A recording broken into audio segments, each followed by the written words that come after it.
Business has a funny way of rewriting history. People forget the struggles, the sleepless nights, the sacrifices. They see the end result and call it luck. I learned this lesson the hard way at our annual Taylor family reunion. My name is Marcus Taylor, and 15 years ago, I made a choice that would change everything. Back then, I was just the quiet middle child, the one nobody expected much from. My older brother, David, was the business genius, and my younger sister, Kate, was the gifted one. Me? I was just Marcus, the reliable one who helped out at our parents' struggling electronics store. That store, Taylor Electronics, was my father's pride and joy. He'd opened it 30 years ago with nothing but a small loan and big dreams.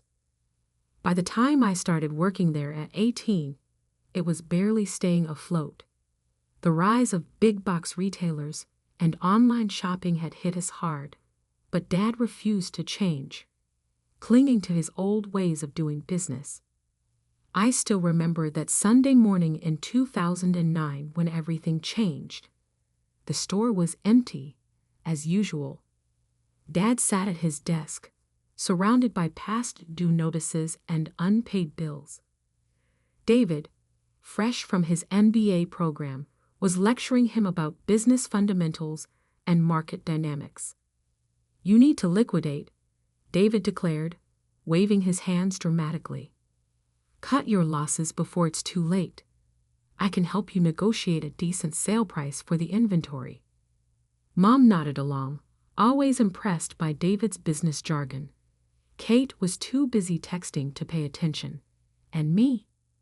I was in the back room, working on something that would either save or destroy our family legacy. For months, I'd been developing a new inventory management system. Not just any system, one that could predict trends, optimize pricing, and integrate seamlessly with online marketplaces.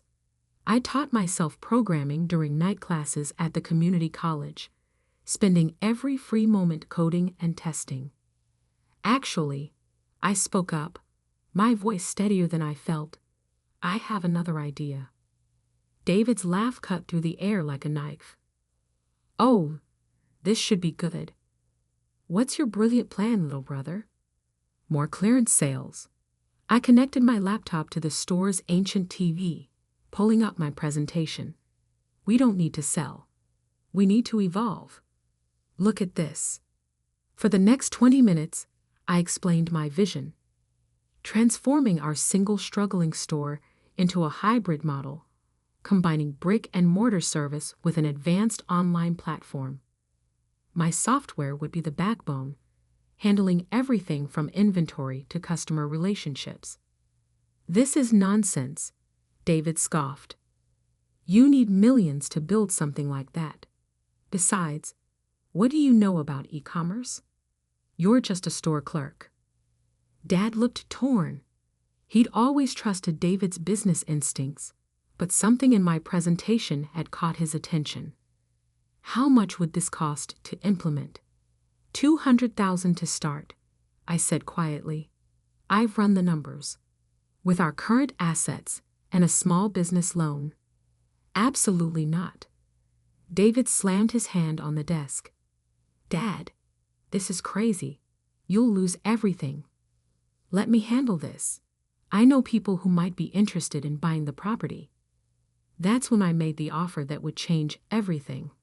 "I'll buy the store." The room went silent. Then David started laughing. "With what money?" "Your savings from stocking shelves." "I have some savings," I said, "and I'll take full responsibility for the loans. All I need is for everyone to sign over their shares to me." Our parents had divided ownership of the store between the three of us kids years ago, hoping we'd all stay involved in the family business. Each of us held 20%, with Mom and Dad keeping 40% between them. "You can't be serious." Kate finally looked up from her phone. "This place is worthless." "Then you shouldn't mind signing it over," I replied. "I'll even pay each of you $5,000 for your shares." That's more than they're worth right now. David's eyes narrowed. He was always quick to spot an angle. What's the catch? No catch. Just one condition. You sign a non-compete agreement. For 15 years, none of you can start or work for any competing business in our market. 15 years. David laughed. You're delusional. Who'd agree to that? People who think this business is worthless, I said quietly. People who believe I'm going to fail anyway. After all, it's just luck if I succeed, right? I pulled out the contracts I'd had prepared. Simple, straightforward documents transferring their shares to me and binding them to the non-compete agreement. I'd spent my last $1,000 on getting them legally drafted. This is ridiculous, David declared, but I could see the wheels turning in his head. $5,000 for worthless shares in a failing business. Plus, in his mind, the non-compete was meaningless because there was no way I could succeed. Kate signed first, barely reading the document. Whatever. I need a new phone anyway. Mom and Dad exchanged looks. They'd been trying to figure out how to retire, and this offered them a way out. They signed next. David held out the longest, lecturing me about business realities and market forces. But in the end, his belief in my inevitable failure and his need to prove himself right won out. He signed with a flourish. Congratulations, he smirked. You just bought yourself a sinking ship. I gathered the signed contracts carefully, treating them like the precious documents they were. Maybe I just bought our family's future. The next few years were a blur of 18-hour days, endless code revisions, and countless setbacks. I moved into the store's back office, sleeping on an old couch to save money. Every dollar went into building the business. My software evolved from a simple inventory system into something more powerful. It could predict market trends, optimize pricing in real time, and create personalized shopping experiences. Major retailers started noticing our unusually high efficiency rates. By year 5, we had expanded to 10 locations, each running on my system. By year 10, we had licensed the software to hundreds of retailers across the country. Taylor Electronics had transformed from a dying local store into Taylor Tech Solutions, a multi-million-dollar retail technology company. Through it all, my family stayed away, convinced my success was just a string of lucky breaks. David started and failed at several ventures, always blaming market conditions or bad timing. Kate drifted between jobs, never finding her passion. Mom and Dad retired comfortably on the money I sent them, though they still credited David as their business advisor. Which brings us to last week's family reunion, held at my new lake house. 15 years almost to the day since they signed those contracts. David had been drinking, his bitterness amplified by the obvious signs of my success. The lake house, the cars in the driveway, the subtle but clear indicators of wealth that he'd always dreamed of achieving. You just got lucky, he shouted, gesturing wildly with his wine glass. All of this, it's just dumb luck. Real business takes skill, strategy, education, not some homemade computer program. The room fell silent. Other family members, aunts, uncles, cousins who'd witnessed our history, shifted uncomfortably. I could have let it go, could have smiled and nodded as I had for years, but 15 years is a long time to wait for a moment. I walked to my home office, opened my safe, and returned with a yellowed document. Remember this contract you signed 15 years ago? The non-compete agreement? David's face went white. Kate stopped scrolling on her phone. Mom and Dad exchanged worried looks. What about it? David's voice had lost its edge. Well, I said, settling into my chair, there's something about that contract I never told you. Something that makes tomorrow a very interesting day for all of us. The non-compete agreement expires tomorrow, I said calmly, watching David's face. But that's not the interesting part. David tried to maintain his composure, but I could see the slight tremor in his hand as he set down his wine glass. 15 years of bitterness and resentment had led to this moment. The interesting part, I continued, is Section 7, Paragraph 3, the clause none of you bothered to read before signing. I opened the document, its pages soft with age. Would you like me to read it? Kate had finally put down her phone, her carefully maintained indifference cracking. Mom and Dad sat frozen on the expensive sofa they'd criticized as wastefully extravagant just hours earlier. This is ridiculous. David attempted his usual bluster. Some old contract from when you bought that worthless store. Who cares? I smiled, remembering all the times he dismissed me, mocked my efforts, attributed every success to luck, rather than admit he might have been wrong. Section 7, Paragraph 3. I read clearly, my voice carrying across the now silent room. In exchange for the transfer of shares and acceptance of the non-compete agreement, all signatories agree to forfeit any claim to intellectual property, patents, or technological innovations developed by Marcus Taylor during the period of this agreement. The color drained from David's face. He'd been a business major. He understood exactly what those words meant. Furthermore, I continued, all signatories acknowledge that any such developments, including but not limited to software systems, algorithms, and business processes, remain the sole property of Marcus Taylor in perpetuity. That's standard legal language, David stammered. Meaningless boilerplate. I pulled out another document, this one crisp and new. This is a valuation report from Goldman Sachs.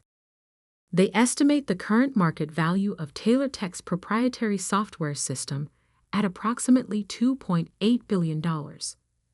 The room erupted in chaos. Aunt Susan dropped her cocktail glass. Uncle Pete started choking on his appetizer. Kate's perfectly manicured hands began shaking. But that's not the real bombshell, I said, pulling out a third document. This morning, I received an offer. Amazon wants to acquire Taylor Tech Solutions. Their initial offer? $4.7 billion. Mom grabbed Dad's arm. David collapsed into a chair. Kate started frantically Googling on her phone. You can't. David's voice cracked. We're family. We owned the original business together. No, I corrected him. You sold your shares. All of you. You signed away your rights to everything I would build, convinced I would fail. You bet against me, David. Against your own brother. We didn't know. Kate burst out. How could we know you'd create something so valuable? You couldn't, I agreed. Just like I couldn't know for sure I would succeed. But here's the difference. I believed in myself, even when none of you did. I walked to the bar and poured myself a scotch, letting the moment sink in. 15 years of dismissive comments, mocking laughter, and condescending advice played through my mind. The acquisition goes public tomorrow morning, I continued. I wanted you to hear it from me first. After all, we're family. David jumped up, his face red. This isn't fair. We'll contest the contract. We'll sue. I pulled out one final document. You mean like you did with Thomson Electronics 3 years ago? When you tried to steal their retail concept? Or maybe like the lawsuit you almost faced from Henderson Tech last year? David fell back into his chair, his face ashen. How did you? I've been watching, I said quietly. Every failed venture, every attempted shortcut, every time you tried to copy someone else's success instead of building your own. I documented everything. Why? Mom's voice was barely a whisper. Because I knew this day would come. The day you'd all realize that success isn't about luck. It's about vision, hard work, and integrity. Kate stood up, her designer dress rustling. So that's it? You're just going to take the money and abandon your family. I laughed softly. Abandon? Like you all abandoned the store, abandoned Dad's dream, abandoned me when I needed support.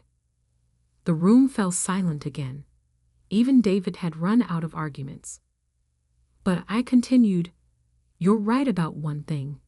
We are family. Which is why I've made some arrangements. I pulled out a stack of envelopes, each bearing a name. Inside each envelope is a job offer. Real positions at Taylor Tech, based on your actual skills and experience. Not charity. You'll have to work, learn, and prove yourselves. But it's an opportunity. Why would you do this? Dad asked, his voice rough with emotion. Because 15 years ago, I didn't just buy a failing store. I bought a chance to prove something. Not just about business, but about character. I handed out the envelopes. The offers are good for 24 hours. After that, I move forward with the acquisition, and these opportunities disappear. David stared at his envelope, his hands trembling slightly. And if we accept, then you'll work harder than you ever have. You'll learn what it really takes to build something valuable. And maybe, just maybe, you'll understand that there's no such thing as luck in business. The room was quiet except for the sound of envelopes being opened. Years of resentment, jealousy, and missed opportunities hung in the air like smoke. Mom opened her envelope first, gasping at the details inside. Dad peered over her shoulder, his eyes widening. Kate clutched her envelope to her chest, her carefully maintained facade cracking. David sat alone, his unopened envelope like a weight in his hands. 15 years of believing he was the smart one, the business genius, the one who should have succeeded, all crumbling in a single evening. I checked my watch. In 12 hours, the acquisition would be announced. In 12 hours, everything would change. But right now, in this moment, I watched my family face a truth they'd spent 15 years avoiding. Sometimes the sweetest victory isn't in the money or the success. Sometimes it's in the quiet moment when people finally see themselves, and you, for who they really are. The grandfather clock in the hall struck 9, its deep chimes echoing through the stunned silence. Time was ticking away on their chance at redemption, just as it had ticked away their chance at being part of my success 15 years ago. The question now was, what would they choose? The next morning dawned clear and cold. I sat in my home office, watching the sun rise over the lake while waiting for the stock market to open. In 3 hours, the acquisition would be announced, and Taylor Tech Solutions would become headline news. My phone had been buzzing all night with messages from family members. Kate had been the first to break, sending a tearful voice message at midnight. I was wrong, she sobbed. I've been so wrong all these years. Mom and Dad had called at dawn, their voices heavy with regret. They'd spent the night reading through old news articles about my company's rise, finally understanding what their middle child had built while they were busy praising David's failed ventures. But from David, silence. I picked up his unopened envelope from my desk. The job offer inside wasn't just any position, it was a chance for real redemption. VP of Business Development, reporting directly to me. a role that would force him to learn the business properly, to build something legitimate instead of chasing quick wins and copying others' success. A soft knock at my office door interrupted my thoughts. David stood there, looking like he hadn't slept. His usual polished appearance was gone, replaced by something I hadn't seen in 15 years. Humility. "Can we talk?" he asked quietly. I gestured to the chair across from my desk. He sat down heavily, placing his unopened envelope between us.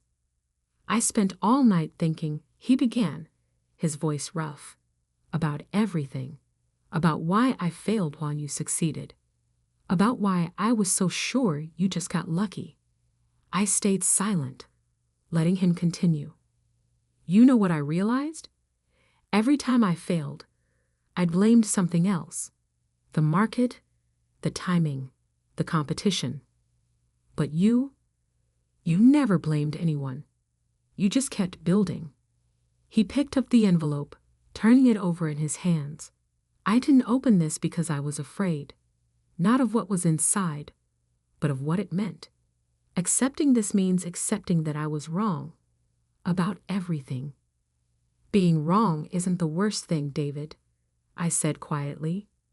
"Refusing to learn from it is." He nodded slowly. "The non-compete expires today. I could try to compete with you, try to prove I could do it better. That's what the old David would do.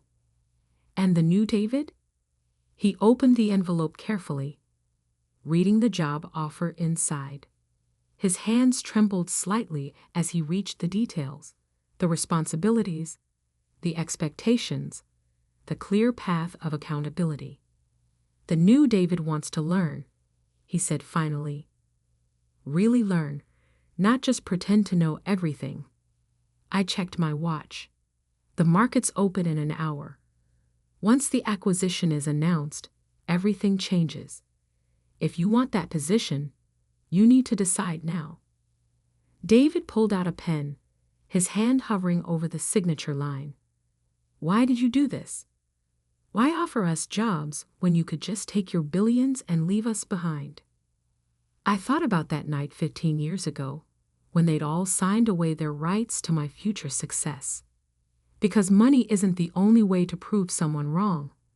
Sometimes the best revenge is giving people a chance to see exactly what they missed out on. He signed the contract, the scratch of his pen loud in the quiet office. "I won't let you down this time, Marcus." "No," I agreed, "you won't. Because this time, you're not working for family obligation or ego. You're working to prove something to yourself." My phone buzzed. Kate and our parents had arrived. I'd asked them to come early, to be here when the announcement went live. They entered the office quietly, so different from their usual boisterous entrances. Kate's designer clothes were replaced by a simple business suit. Mom and Dad held their signed acceptance letters like peace offerings. "We have about 40 minutes until the markets open," I said, standing. "Let's talk about your new roles." For the next half hour, I outlined their positions. Mom would head our charitable foundation, directing millions toward education and small business development. Dad would mentor young entrepreneurs in our incubator program, sharing the practical wisdom he'd gained from both success and failure. Kate, with her social media expertise, would lead our digital marketing division. As I spoke, I could see the change in their faces, the realization that these weren't token jobs or charity positions. These were real opportunities to be part of something significant. At 9:25, my phone rang. It was time. I put the call on speaker. "Good morning, everyone. We're ready to proceed with the announcement." The family gathered around my desk as I connected to the video call. The Amazon executives appeared on screen, along with our lawyers and board members. "The papers are signed," my lawyer confirmed. "Ready when you are, Marcus." I looked at my family. Really looked at them. David, humbled but determined. Kate, finally focused on something beyond herself. Mom and Dad, proud not just of the money, but of what their son had built. "Send it," I said. Within seconds, the news hit the wires. Amazon acquires Taylor Tech Solutions for $4.7 billion. My phone exploded with notifications. The office phones began ringing. Email alerts chimed continuously. But in that moment, something more important was happening in my office. My family was witnessing not just the culmination of my success, but the beginning of their own second chances. "Congratulations, little brother," David said softly. "You did it. Not luck, not chance. You." Kate wiped tears from her eyes. "We should have believed in you." "No," I corrected her. "I needed to believe in myself. Sometimes that's enough."